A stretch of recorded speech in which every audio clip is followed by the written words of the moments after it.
Hello, and welcome to part two of August 12th's comic book reviews. This video is the DC Comics. Marvel Comics were last video, or last part video, whatever. This part, DC jumping in with Section 8, issue number 3. As you can tell in this issue, the superhero joining the Section 8 is Martian Manhunter. And yeah, we'll see how that goes, I guess. We open up with a continuation from a story from last issue, which is Bueno Excelente trying to. I'm not even sure if I could really show this page, but it's Bueno Excelente trying to court Guts when he's interrupted, and we find out who he's interrupted by this tapeworm guy, who is Guts's current lover, I guess. And this tapeworm, this very verbose tapeworm, challenges Bueno Excelente to a duel for Guts's hand, so to speak. Um, and it's we don't really see what happens, but as you can probably guess, it is implied to be very gross. Meanwhile, um, John joins the section, joins Section 8, and he seems to be a bit unexpectedly enthusiastic about it. Before we find out that he's actually just taking one for the Justice League because they know that a six pack is just going to annoy a whole bunch of heroes until someone joins them. John bit the bullet. As you can see here, Batman is still dealing with the parking ticket he got in the first issue, so keeping some continuity there. We also, over the issue, as Six Pack and the rest of the section are finally celebrating getting an eighth member to join their team. Martian Manhunter and Six Pack have a heart-to-heart, so to speak, where Six Pack reveals that he's been having hero doubts, that he's hearing voices in his head that tell him that there's no point, that it's the same stories over and over again, and that nothing they do is actually helping because the villains keep on breaking out, which of course seems to be a critique of kind of the overall comic book medium and how things always return to the status quo, and heroes seem kind of pointless in that regard if everything they do just returns everything to normal instead of actually fixing the world and making it better. But just as John is, or rather just as Six Pack is about to lead the fully formed Section 8 into a new adventure, John has to use the bathroom, where he discovers what's been going on between Bueno Excelente, Guts, and the Tapeworm, and is scarred for life, apparently. Still, a very weird book, this one. Still incredibly surreal. And again, it's it's really hard to recommend. It's definitely surreal. It's funny, but not like immediately apparently so. It's funny in a very different way than something like Squirrel Girl is. Which it's very silly, very surreal, very out there, and just kind of hard to wrap yourself around, I guess, if you're not kind of prepared to just be weirded out. Um, it's definitely an experience. If you want a unique comic book experience, I definitely recommend it. But if you're looking for something more typical, then I would recommend staying away because you're not getting typical out of this book. Next up is a more typical superhero book, more typical DC book. It is Green Arrow, issue 43, and at this point in this run, this run that's only 3 issues in now, I really can't help but claim that just call this DC's Hawkeye. Um, they just go for a very similar mood, or a more similar mood to Hawkeye than we've had previously in this book, um, with things like Emmy rescuing Clint when we get to the page, but not Clint. Emmy going to rescue Oliver, and you just have this scene over there where they're in the boat, and she's talking to the dog, because archers have dogs now. She's telling the dog how once she rescues Ollie, she's gonna make him get a tattoo that says "Thank you, Emmy" on it. Oh no, Emmy is the man on it. So every time he looks in a mirror, he sees the tattoo on his forehead, proving that Emmy saved him. Which is just a very, very Kate Bishop move. We also have a bit of humor at the end here where the guy who's supposed to be saving the day, instead of being at his battle station, is on the toilet, which strikes me as not the sort of humor this book was building up previously. I have to wonder how much editorial pressure there is to kind of be like Hawkeye, considering how successful that book was. But, I mean, there are a lot of worse things to copy also. I'm really enjoying this book, as far as it goes just on its own. It's still different enough. I mean, Oliver himself is way more serious than Clint. He's more, I guess, committed to just the heroic persona of the Green Arrow than Clint was to Hawkeye. It seems like he's better at caring than Clint is. He knows that he cares, and he's better at accepting it, and he's better at knowing how to help people. I guess he's a more effective Clint Barton, if I'm still allowed to make those comparisons. As far as we actually get into the plot, we're continuing the drone thing from the previous issues, or was it the only one issue previously? I kind of forget, but we're continuing that, and I think this is the end of the arc. And if it is, it ends really abruptly.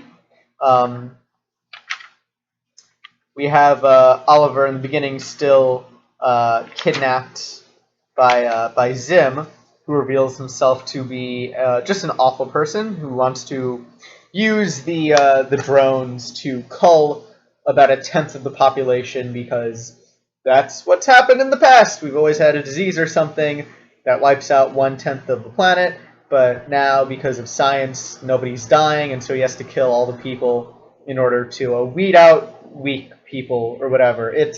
He wants to do a Holocaust, so he's evil, simply put. And he's been working with some white supremacists because, white supremacists like killing people too. And that's where that really pale guy comes in, who's killing all the black people. And he gets very violently taken apart by Zim, which, Hitler killed Hitler, right? That sort of thing going on there. He's still evil, of course. We still don't like him, and he gets eaten by a whale at the end. Sorry, spoilers. So, yeah, all the evil guys die very violently. So good, kind of good. Yeah. As I said, it's kind of a standard superhero story. Not a lot of big twists, not a lot of big turns. It ends rather abruptly. If you watch my last video when I reviewed Spider-Man, I said it ended with 2 punches. This ends very similarly with kind of 2 arrows that just bring the entire operation down. But it's still very enjoyable. I'm liking how this book has a bit of humor to it. And I like Oliver. I do like the Oliver character, as he's kind of just really dedicated to helping people, even though he's been kind of ineffective so far. And yeah, like I said, I did really like Hawkeye. If this is going to be Hawkeye now, I'm completely fine with that. But I do hope it kind of finds its own ground more and kind of solidifies itself as a Green Arrow book instead of just Green Hawkeye. But, you make do with what you get. Next up is Batman Superman Alienation, or issue 23, rather. I don't know why I read the subtitle. So last issue, we had Batman and Superman having a fight with Uker, who is the underground king that was introduced in Action Comics some time ago. And in this issue, we have Superman jumping into the hole, following the creature underground that attacked from last issue, following him underground to the underground kingdom, to the subterranean kingdom, to have a kind of a peacekeeping chat with Ucker and try and make things better. We find out that the people of Subterranea attacked because they are living with no power. They are, since Superman's actions in Action Comic, they are stuck without power, barely any light. They don't have the resources, the energy to make society function, and so that is why they attacked the above ground, us. And Superman, being Superman, just wants to help. He wants things to happen peacefully. What does he say here? Yeah. He says as he's climbing down into the pit, he says, "I'm Superman. I reach out. I turn the other cheek. I play well with others."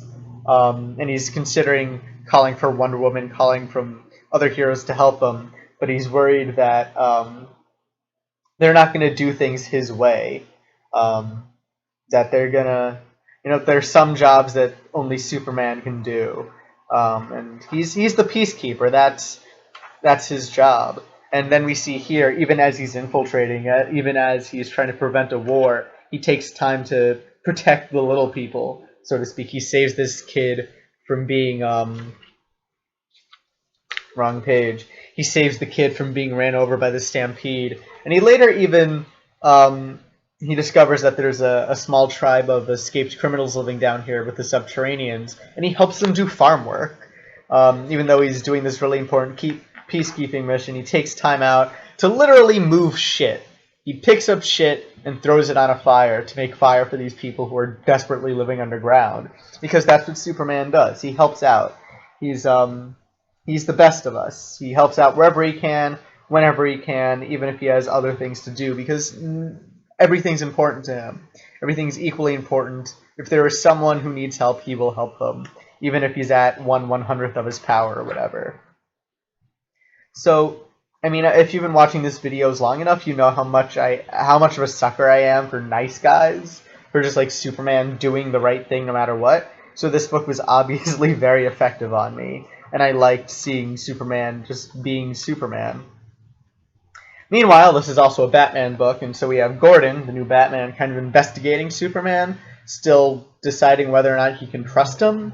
And I still think that's one of the most stupidest parts of this book, and a lot of the Superman stories taking place now. Why wouldn't you trust Superman? That still hasn't been explained. I mean, they try to say, oh, it's because he lied to everybody about being human. So what? He's still Superman. He still saved the world more times than anyone can count. He's demonstrated that he is always there helping out other people. You have Lois Lane in this book reinforce that idea to Gordon here. I don't get why everyone's being such an idiot about it. Being so unreasonable about trusting the guy who saved their bacon so many times. Otherwise, we get a few more developments. Ucker and the Subterranean people team up with an unlikely ally in order to take the artificial sun that was introduced in the last issue. I mean, like I said, I'm a sucker for Nice Guy Superman. If you are too, I think you'll enjoy this book, and just the sort of thing that Superman's trying to accomplish in this book, and just the sort of guy he is. The story is also picking up. I'm not offended so much by the characters in this issue as I was last issue, mainly because we're focusing on Superman, I guess. And also they're raising they're raising the stakes appropriately. We just have good plotting. We know where the story's going next issue. So, like I said, if you like Superman, pick this up. If not, probably skippable. Next up, another Superman book, Action Comics, issue 43. And again, this is just full of nice guy Superman. Last issue, we ended with Superman beating up cops who were marching on the defenseless people of his neighborhood. And in this issue, we find out that the cop that Superman shoryukens on this page is actually a shadow creature, one of the many that has been hunting Superman since the beginning of this arc. in all the Superman books. Pretty much, he's being attacked by these shadow creatures, and it turns out that the cop is disguised as one of them.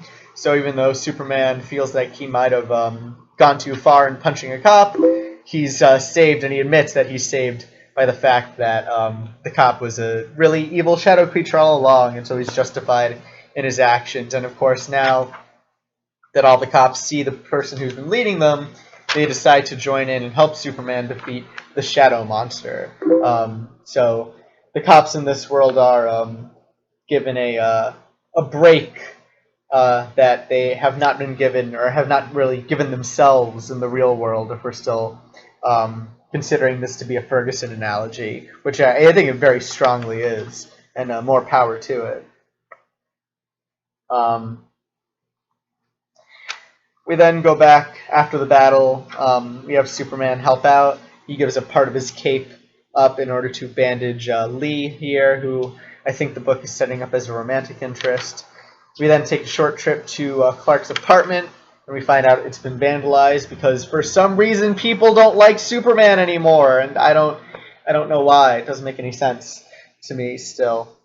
And then we find out a twist about City Hall that requires Superman at the end busting into City Hall to save the day, and I won't spoil exactly what, but I'm sure you could put two and two together. Yeah, again, Superman book, fighting cops, fighting injustice and corruption. I'm loving the fuck out of it. I just, like I said in the last book, I like nice guy Superman fighting for the underprivileged. And I mean, both these books, I think both written by Greg Pak, right?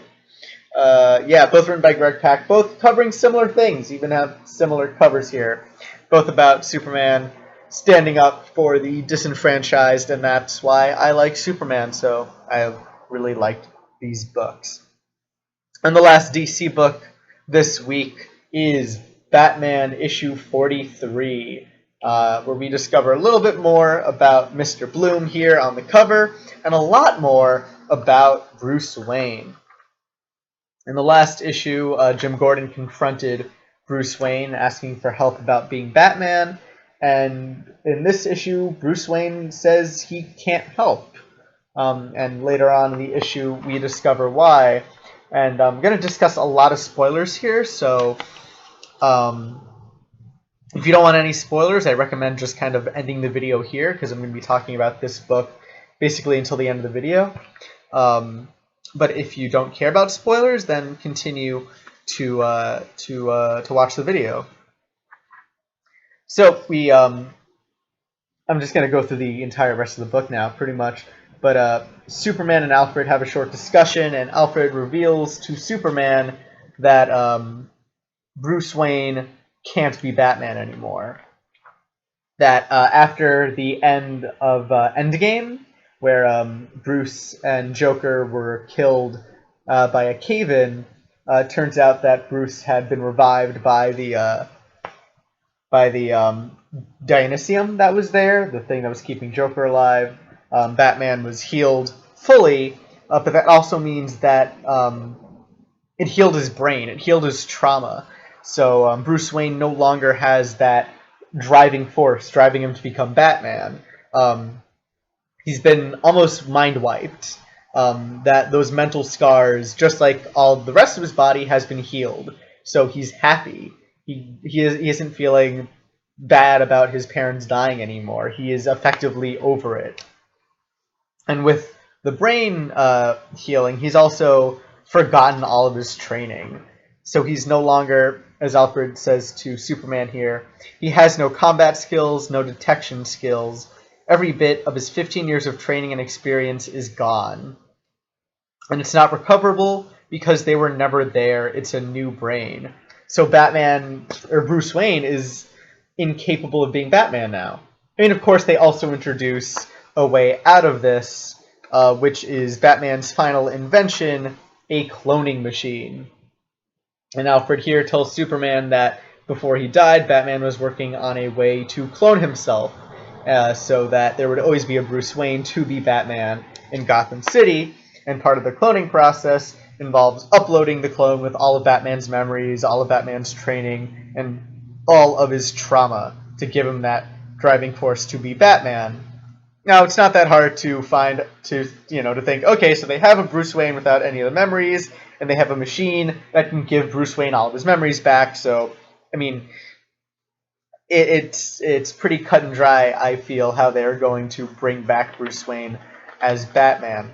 But nonetheless, it's pretty interesting because of how this ties into a lot of other kind of Batman stories that we've seen from Scott Snyder in the past. So if you remember Detective Comics 27, which came out, I think, like a few years ago now, Scott Snyder wrote a story that looked at Batman of the future, and how we jumped about 100 years in the future, and Bruce Wayne has this cloning program set up, where every time one Bruce Wayne gets too old, another Bruce Wayne is cloned, implanted with all the Batman memories, and takes up the Batman mantle. And we have here kind of the beginning of that, with the cloning machine being introduced in main Batman continuity.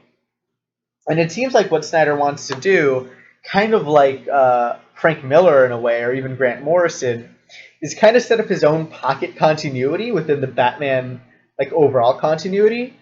Like after The Dark Knight Returns, like some authors just put it in their own books that is in fact the future of Batman, that Batman will eventually retire and then come out of retirement in Dark Knight Returns. And then if you look at Morrison's run on Batman, you have all these things involving a lot of the Silver Age stuff and bringing that from the Silver Age and the Golden Age back into continuity, and creating kind of this closed author-specific Batman canon. And it seems that's what Scott Snyder is trying to do here by setting up a definitive future for the Batman. That no matter what happens, Bruce Wayne will always have a clone of himself to take over the mantle, or a way to somehow program a new Batman going forward, in a way that I think is very similar to the Phantom, the old pulp hero, the Phantom, whose gimmick was that he continually had a son, and he would always raise his son to be the next Phantom, so that when one Phantom died, his son would take over. And it seems to be setting up that sort of thing, where there will always be a Bruce Wayne able to be Batman because of this device. And you can, move the story 100 years in the future, and they've already set that up, and that's already true. It's definitely ambitious, and if you really think about it, it's really fucked up that Bruce Wayne is creating new life just so it could sacrifice itself by being Batman, and is creating this kind of self-eating snake. This, Alfred even says it's fucked up in the book. Alfred says, "Picture it, an endless chain of tragedy, each version subjected to the same horrors. Bruce killed by Batman so that he, Batman, could be born again, an unnatural genealogy. Yes, father, I shall become a bat, but spoken by Bruce to Batman, fathered by Batman, one replacing the next generation to generation." And it's twisted, it's fucked up, but at the same time, the way Scott Snyder presents it makes sense in a way. It makes a very twisted Bruce Wayne as fucked up, traumatic childhood Batman sense. So I can't help but kind of like it in a way. The issue doesn't end there, though. We also have the issue actually ending, or the back half of this issue, dealing with Gordon doing some kind of after-hours Batmaning, below the radar of the police and the government and all that, doing his own private detective work with Julia acting as his Alfred, appropriately enough. And he gets in a bit too deep over his head. There's a gunfight where, Batman uses a battering gun, but all the same, there's a gunfight with a shark tank involved. Pretty cool fight scene, if I don't say so myself. And we're ending with really high stakes. Batman trapped in a furnace and Julia being sucker punched. And I also want to show the last page here, because we're doing spoilers. Might as well show the last page of the story with Mr. Bloom, who is really freaking me out. They're going kind of full Slender Man sort of thing with his aesthetic, and it's really effective. It's really creepy. So yeah, Batman 43, really enjoying it. another great issue by Mr. Snyder and Capullo. Yeah, just really, really cool stuff. Really liking it.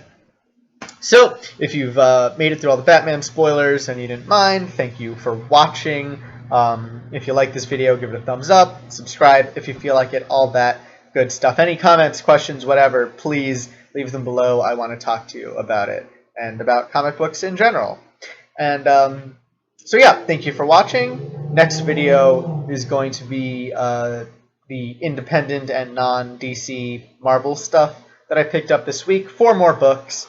If you're interested, please watch. Hope you do. Thank you for watching, and hope you'll watch. You'll join me for more reviews in the future.